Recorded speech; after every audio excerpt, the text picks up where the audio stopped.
प्रिय विद्यार्थियों, इस वीडियो लेक्चर में आपका स्वागत है। आज हम स्वामी दयानंद सरस्वती के धार्मिक विचारों के बारे में जानकारी प्राप्त करेंगे। स्वामी दयानंद सरस्वती ने न केवल सामाजिक क्षेत्र में अपितु धार्मिक क्षेत्र में भी महत्वपूर्ण जनजागरण का कार्य किया।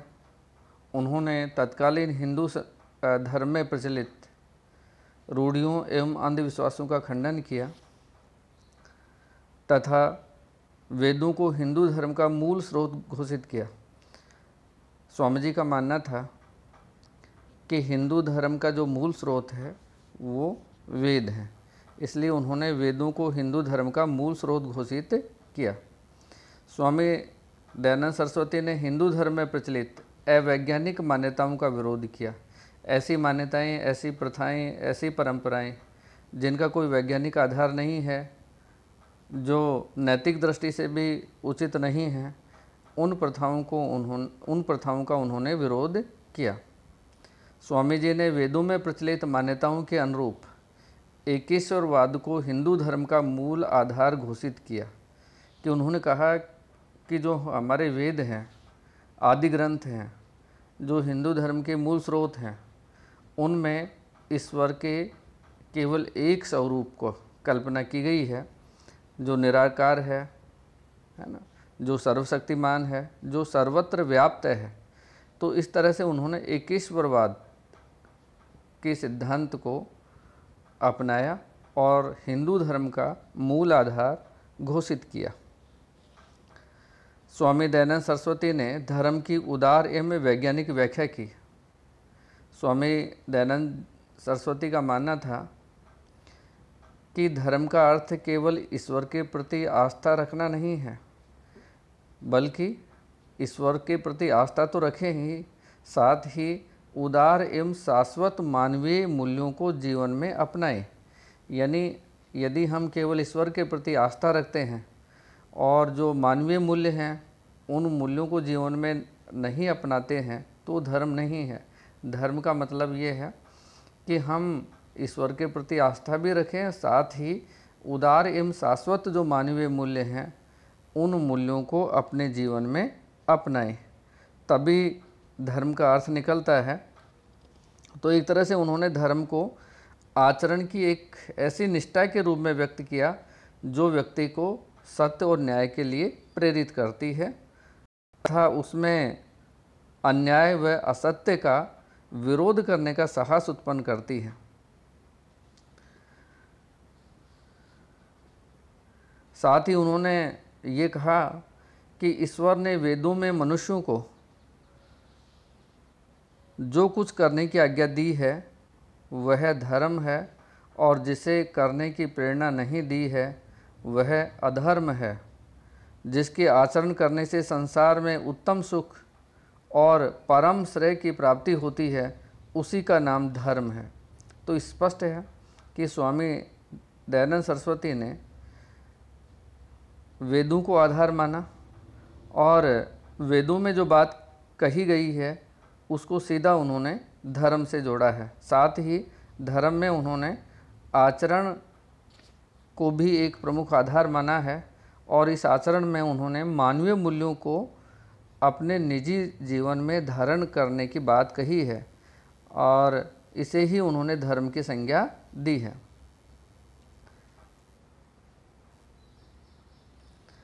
एकेश्वरवाद का समर्थन तथा अवतारवाद का विरोध। भारतीय हिंदू धर्म में बहुदेववाद प्रचलित रहा है। अनेक देवी देवताओं की कल्पना, अनेक ईश्वरों की कल्पना और उनके विभिन्न अवतारों की कल्पना हिंदू धर्म का मूल आधार हिंदू धर्म में प्रचलित रहे हैं। तो स्वामी दयानंद सरस्वती ने इन हिंदू धर्म के इन विविध मान्यताओं का विरोध किया और उन्होंने कहा कि वेदों में वर्णित एकेश्वरवाद का ही हिंदू धर्म का मूल आधार है, इसलिए उन्होंने बहुदेववाद व मूर्ति पूजा का खंडन किया। स्वामी जी का मत था ईश्वर सदैव अद्वितीय है उस परम ब्रह्मा से भिन्न कोई नहीं है, उसका एकत्व असंदिग्ध है, वह शून्य भी नहीं है, किंतु जो सच्चिदानंद आदि लक्षणों से युक्त एक भूत परमात्मा है, वही सदैव से परिपूर्ण और सर्वत्र पर्याप्त होकर पृथ्वी आदि सब लोकों की रचना करके उन्हें अपने सामर्थ्य धारण कर रहा है। वह अपने कार्य में किसी की सहायता नहीं लेता, क्योंकि वह सर्वशक्तिमान है।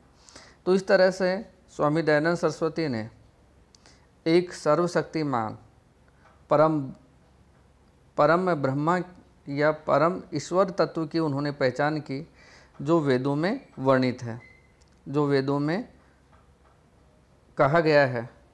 उन्होंने कहा कि वो सारे लक्षणों से युक्त है, यानी जितने भी जो सर्वशक्तिमान चीज़ें हैं वो सारी उस परम ब्रह्म परमेश्वर में निहित हैं।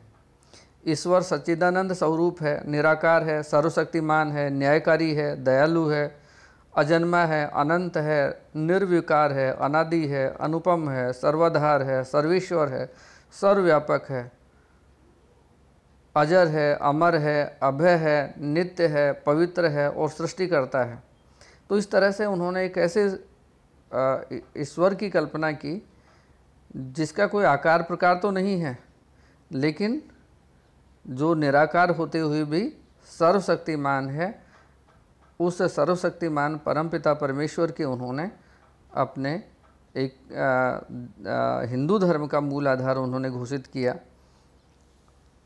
तो हिंदू धर्म में उन्होंने एकेश्वरवाद तथा ईश्वर के निराकार स्वरूप को ग्रहण करने की बात कही, और इसी आधार पर उन्होंने बहुदेववाद और अवतारवाद का भी विरोध किया, क्योंकि जब ईश्वर एक है, उसका कोई आकार प्रकार नहीं है, तो इस आधार पर जो बहुदेववाद है और अवतारवाद है उसका कोई अर्थ नहीं रह जाता है।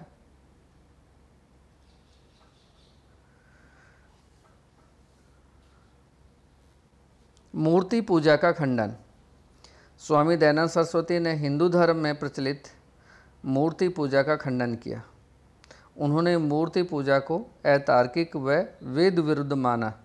उनका मत था कि परमेश्वर सर्वव्यापक है एवं निराकार है, अतः उसकी मूर्ति हो ही नहीं सकती।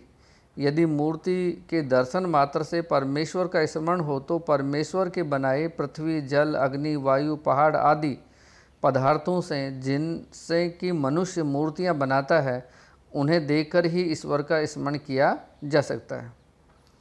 देखिए विद्यार्थियों कि हमारे हिंदू धर्म में बहुदेववाद प्रचलित रहा है, और इस बहुदेववाद के आधार पर विभिन्न देवताओं और उनकी मूर्तियों की पूजा और अर्चना की पद्धति रही है। तो इस पूजा अर्चना पद्धति का स्वामी दयानंद सरस्वती ने खंडन किया। उन्होंने कहा कि हिंदू धर्म में जो प्रचलित मूर्ति पूजा है उसका कोई तार्किक आधार नहीं है और वो वेद विरुद्ध भी है। जब उनके विरोधियों ने ये तर्क दिया कि मूर्ति पूजा करने से हमें परमेश्वर का स्मरण होता है, तो उन्होंने इसका प्रत्युत्तर में ये कहा कि परमेश्वर ने बहुत सारी चीज़ें हमारे लिए बनाई हैं, जैसे पृथ्वी है, जल है, अग्नि है, वायु है, पहाड़ है, और इन सब पदार्थों से ही हम कहीं ना कहीं मूर्तियाँ बनाते हैं। तो जब मूर्ति के स्मरण से ईश्वर के प्रति आस्था पैदा होती है या उसका स्मरण होता है, तो हमें ये सारी जो ईश्वर ने बनाई गई जो प्राकृतिक चीज़ें हैं, इनको देखकर भी हमें ईश्वर का स्मरण करना चाहिए, मूर्ति की कोई आवश्यकता नहीं है। उन्होंने मूर्ति पूजा के विरुद्ध तर्क दिए। तार्किक दृष्टिकोण के आधार पर मूर्ति पूजा का उन्होंने खंडन किया। उन्होंने कहा कि मूर्ति पूजा के कारण पाखंड व आडंबरों को बल मिलता है। स्वामी दयानंद सरस्वती का मानना था कि हिंदू धर्म में जो पाखंड हैं, आडंबर हैं, वो मूर्ति पूजा की वजह से ही सामने आए हैं, और मूर्ति पूजा इन पाखंड और आडंबरों को बढ़ावा देती है। और साथ में उन्होंने ये कहा कि मूर्ति पूजा व्यक्ति को भाग्यवादी बनाती है, क्योंकि वो किसी मूर्ति को भगवान का स्वरूप मानकर केवल उसकी पूजा अर्चना करता है, तो ऐसी स्थिति में वो अपने जो सामर्थ्य है उसमें, जो उसको भूल जाता है और अपनी सारी श्रद्धा और भक्ति उस मूर्ति पर केंद्रित कर देता है, तो इससे व्यक्ति भाग्यवादी बन जाता है और वो उचित कर्म नहीं कर पाता है। इस आधार पर भी उन्होंने उसका विरोध किया। उन्होंने कहा कि मूर्ति पूजा समाज की एकता को नष्ट करती है तथा राष्ट्रीय शक्ति को कमज़ोर बनाती है। तो इसके पीछे उनकी मान्यता ये थी कि मूर्ति पूजा के कारण से हिंदू धर्म में बहुत सारे मत हैं, वो मत प्रचलित हो गए हैं और विभिन्न प्रकार के जो मत को मानने वाले लोग हैं वो आपस में एक दूसरे के विरुद्ध लड़ते झगड़ते रहते हैं। तो इससे समाज की जो एकता है वो खंडित होती है और इससे राष्ट्रीय शक्ति कमज़ोर बनती है। तो इस आधार पर उन्होंने मूर्ति पूजा का खंडन किया। मूर्ति पूजा के कारण अंधश्रद्धा बढ़ती है। स्वामी जी का मानना था कि मूर्तियों को ईश्वर मानकर उनकी पूजा करने से व्यक्ति में अंधश्रद्धा का भाव पैदा होता है और वो जो वास्तविक चीज़ें हैं उन चीज़ों के प्रति उसकी दृष्टि है, उसकी जिज्ञासा है, वो पनप नहीं पाती है और अंधश्रद्धा उससे व्यक्ति को कर्मवादी नहीं बनने देती, उसको भाग्यवादी बना देती है और उसके सामर्थ्य को नष्ट कर देती है। और जो वास्तविक रूप से जो पूजनीय हैं, माता पिता गुरुजन, या उनके स्थान पर वो एक पाषाण की मूर्ति की पूजा करने लग जाता है। और इसके साथ उन्होंने मूर्ति पूजा का एक खंडन इस आधार पर किया कि मूर्ति पूजा के नाम पर मंदिरों में पुजारी, महंत आदि अपने निजी स्वार्थों का पोषण करते हैं, क्योंकि व्यक्ति श्रद्धा के कारण से बहुत सारी चीज़ों मंदिरों में चढ़ावे के रूप में इन मूर्तियों पर चढ़ाते हैं और इस चढ़ावे के नाम पर जो मंदिरों के महंत और पुजारी हैं वो इसके आधार पर अपना ऐश्वर्य पूर्वक जीवन व्यतीत करते हैं। तो इस आधार पर उन्होंने ये कहा कि ऐसे निजी स्वार्थों का पोषण इन मूर्ति पूजा के कारण से होता है।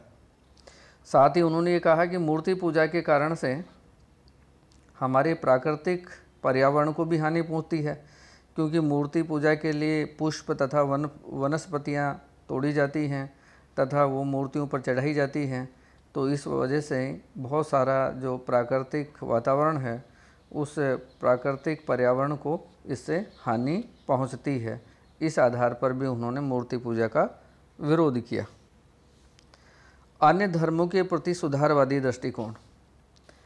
स्वामी दयानंद सरस्वती ने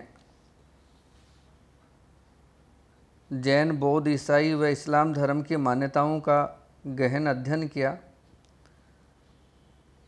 तथा इन धर्मों में निहित कमियों व दुर्बलताओं को उजागर किया।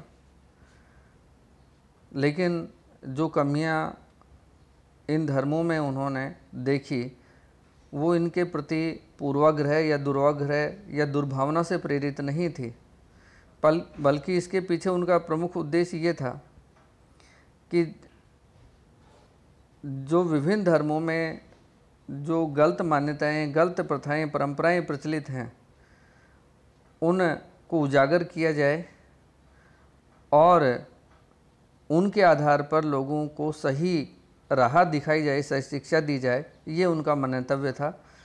और उनका मंतव्य ये नहीं था कि किसी मत या मतावलंबी को हानि पहुंचाना, दुख पहुंचाना, क्षति पहुंचाना उनका कतई विरोध नहीं था। जैसा कि उन्होंने अपने सत्यार्थ प्रकाश में लिखा, विभिन्न धर्मों की समीक्षा के पीछे उनका उद्देश्य किसी धर्मावलंबी को दुख पहुंचाना या उस मत को क्षति पहुंचाना नहीं है। उन्होंने दावा किया कि उनका सत्यार्थ प्रकाश विरोधी मतों के प्रति पूर्वाग्रह से मुक्त है।